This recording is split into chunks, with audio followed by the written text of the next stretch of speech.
kasih Tuan Yang Pertua. Sebelum saya memulakan penggulungan saya bagi pihak Kementerian Pertahanan berkenaan dengan perbahasan belanjawan yang telah pun dibahaskan oleh rakan-rakan dalam Dewan Yang Mulia ini, saya ingin mengalu-alukan bagi pihak betul-betul wanita-wanita daripada Parlimen Rembau saya yang ada di atas sana. Selamat datang ke Parlimen. Terima kasih Tuan Yang Pertua kerana mengizinkan saya mengambil bahagian dalam sesi penggulungan belanjawan tahun 2024 peringkat dasar dalam Dewan Yang Mulia pada hari ini. Terlebih dulu bagi pihak seluruh warga Kementerian Pertahanan serta Angkatan Tentera Malaysia, saya mengambil kesempatan ini untuk merakamkan banyak-banyak terima kasih dan penghargaan khususnya kepada Yang Amat Berhormat Perdana Menteri Malaysia, Datuk Seri Anwar Ibrahim, merangkap Menteri Keuangan, kerana tetap mengutamakan sektor pertahanan negara melalui peruntukan sebanyak 19.7 bilion kepada Kementerian Pertahanan dalam bajet 2024 ini, iaitu peningkatan sebanyak 11.46% berbanding pada tahun 2023 sebanyak 17.7 bilion, peningkatan sebanyak 2 bilion. Betul-betul. Ketika negara dan seluruh dunia menghadapi cabaran ekonomi yang getir, yang sekaligus menuntut kerajaan memberi tumpuan terhadap usaha membaik pulih ekonomi negara dan membela kesejahteraan rakyat, kami di Kementerian Pertahanan amat bersyukur dengan jumlah peruntukan sebesar ini di bawah belanjawan kerajaan perpaduan madani ini. Kementerian Pertahanan akan memberikan penekanan terhadap pelaksanaan beberapa perolehan aset baru dengan fokus kepada pemerkasaan pertahanan dan kedaulatan negara, di samping terus berusaha memanfaatkan keseluruhan belanjawan 2024 yang insya-Allah akan diluluskan oleh Dewan Yang Mulia ini. Keutamaan dan agenda paling penting Kementerian Pertahanan, Datuk Pertua, ialah melalui belanjawan ini ialah ada beberapa tajuk utama, betul-betul, iaitu keutamaan kami ialah nombor 1, perolehan aset. Dalam mengekalkan tahap keupayaan dan kesiapsiagaan ketiga-tiga cabang perkhidmatan ATM, iaitu tentera darat, tentera laut dan tentera udara, keperluan aset-aset baru turut dipertimbangkan dalam perancangan belanjawan kali ini. Kementerian Pertahanan dan ATM akan memulakan proses perolehan aset-aset baru seperti berikut. Nombor 1, Tentera Darat Malaysia bakal memperolehi 60 buah kereta perisai infanteri, 50 buah High Mobility Light Tactical Vehicle, 6 buah Hovercraft Integrated Fast Interceptor, serta 733 buah kenderaan sokongan pelbagai jenis termasuk 45 buah bot pelbagai jenis. TLDM ataupun Tentera Laut pula akan meneruskan perolehan 3 buah Littoral Mission Ship LMS dan kerja-kerja memasang baik pulih S2 aset kapal selam. TUDM pula bakal menerima perolehan 12 buah helikopter baru.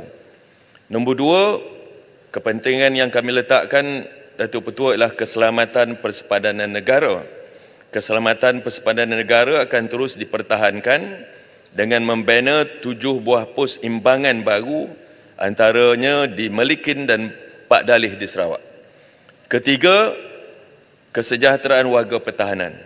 Melalui belanjawan pada kali ini, Datuk Pertua, inisiatif sedia ada Kementerian Pertahanan akan turut diperkemaskan bagi memastikan perancangan yang telah dibuat dapat dicapai mengikut kerangka masa yang telah ditetapkan. Kesejahteraan anggota ATM dan pesara akan terus dipelihara seperti berikut. Peruntukan sebanyak 400 juta disediakan dalam belanjawan pada kali ini untuk menyenggara dan membaik pulih rumah keluarga Angkatan Tentera. Alhamdulillah. 20 juta turut disediakan untuk menaik taraf sistem pembentungan di kem-kem yang amat daif keadaannya. Yang ketiga, veteran ATM akan terus diperkasa menerusi inisiatif Protege Ready to Work bagi meningkatkan potensi kebolehpasaran dan memberikan pengalaman pekerjaan sebenar dengan menempatkan veteran ATM dalam latihan pekerjaan dengan kerjasama syarikat-syarikat yang menerima kontrak daripada kerajaan. Veteran ATM juga akan mendapat manfaat pelindungan kebajikan dan pembangunan sosioekonomi melalui setiap program kerajaan yang mana kuota khusus akan diberikan seperti program keusahawanan, latihan, pekerjaan dan kemudahan pembiayaan. Kerajaan juga akan menambah bilangan Ranger Community kepada 2,000 orang dengan tujuan untuk memenuhi sebahagian daripada kota Ranger dengan veteran ATM yang berminat, dan bayaran insentif RM1,000 akan dipanjangkan kepada semua pesara kerajaan termasuk veteran berpencen dan tidak berpencen yang akan memberi manfaat kepada lebih 216,000 orang di seluruh negara pada awal tahun depan. Kementerian Pertahanan, Datuk Petua dan ATM akan berusaha sedaya upaya agar peruntukan bajet 2024 ini dimanfaatkan dan terus berhemah serta berintegriti demi sebuah negara yang selamat, berdaulat dan makmur. Datuk Yang Dipertua, bagi pihak Kementerian Pertahanan dan ATM, saya merakamkan penghargaan dan terima kasih kepada 18 orang ahli-ahli yang berhormat yang telah pun memukakan dan membahaskan dalam perbahasan berkenaan bajet 2024 berkenaan dengan Kementerian Pertahanan, iaitu Wabi Jelutung, Wabi Pendang, Wabi Besut, Wabi Tanah Merah, Wabi Puncak Borneo, Wabi Ledang, Wabi Parit, Wabi Jerantut, Wabi Ketereh, Wabi Sik, Wabi Betang Sadung, Bukit Bendera, Lumut, Wabi Tampin, Batu Pahat, Gerik, Kalabakan dan Kuala Pilah. Kerana mereka telah pun mengambil dengan prihatin isu-isu yang berkait rapat dengan Kementerian Pertahanan. Saya boleh rangkumkan Datuk Petua daripada perbahasan 18 rakan-rakan yang berbincang dalam Dewan Mulia ini. Saya rangkumkan topik-topiknya kepada rangkuman 11 tajuk utama, Datuk Petua. Saya akan pergi satu persatu agar ia tersusun dan dia tidak mengikut apa yang dipanggil keahlian yang bertanya. Nombor 1, Datuk Petua, isunya ialah menghantar tentera pengaman ke Palestin. Yang berhormat, boleh ya? Terima kasih. Terima kasih Yang Berhormat Rembo, Menteri Pertahanan. Terima kasih Puan Tuan Yang Dipertua. Saya nak sentuh berkenaan dengan LCS ni. Sebab apa? Semalam saya bangkitkan lagi. Ada 4 Datuk Petua, LCS ni akan ada. Saya akan jawab. Ada 4 laporan. Tunggulah, sabar-sabarlah. Pendang sabar. Menteri belum Dia ada jawab dalam lagi. 11 tu. 11 tu termasuk LCS lah. Ya. Kerana ramai yang bertanya tentang LCS. Terutama rakan saya daripada Tanah Merah. Nombor 1, isu yang saya rangkumkan dalam 11 para pokok Datuk Petua ialah nombor menghantar tentera pengaman ke Palestin. Datuk Petua, ramai ahli yang berhormat bertanyakan, lebih kurang 5 orang bertanya tentang isu di Palestin ini, termasuk Parit, dan juga banyak.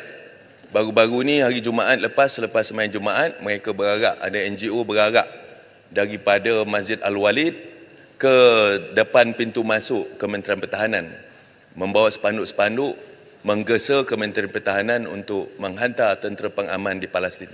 Datuk Petua, isu kesediaan kerajaan menghantar tentera pengaman ke Palestin telah dibangkitkan oleh Wabi Parit.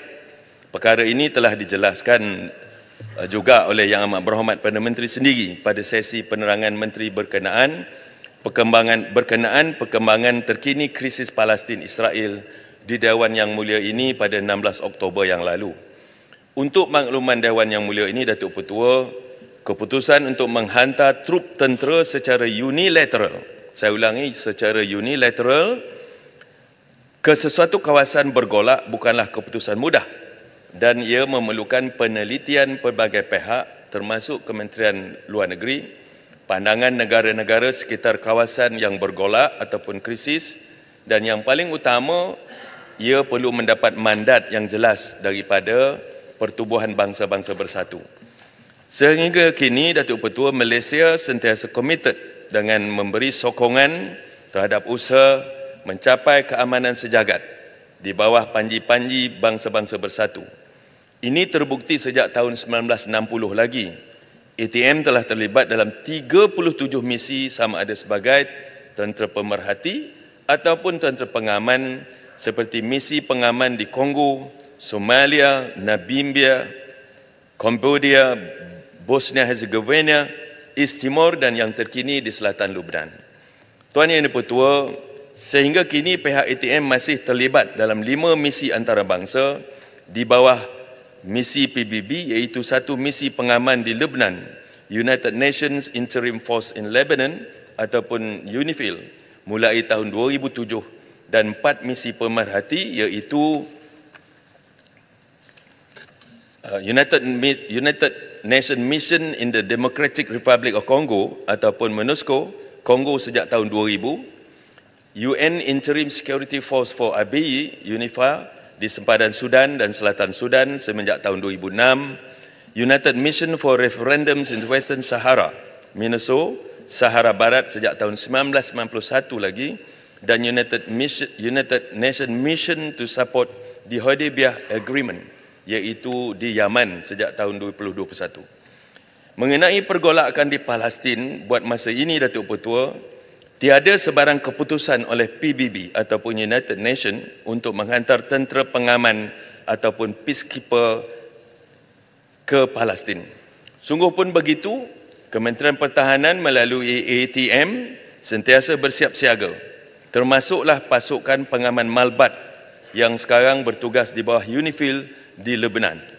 Kementerian Pertahanan mengikuti secara dekat perkembangan di Palestin dan sentiasa bersedia memberikan kerjasama penuh kepada Kementerian Luar Negeri jika diperlukan bagi membantu urusan evakuasi rakyat Malaysia di kawasan yang terkesan, di samping memantau tahap keselamatan anggota Malbat kami di selatan Lubnan. Datuk Pertua.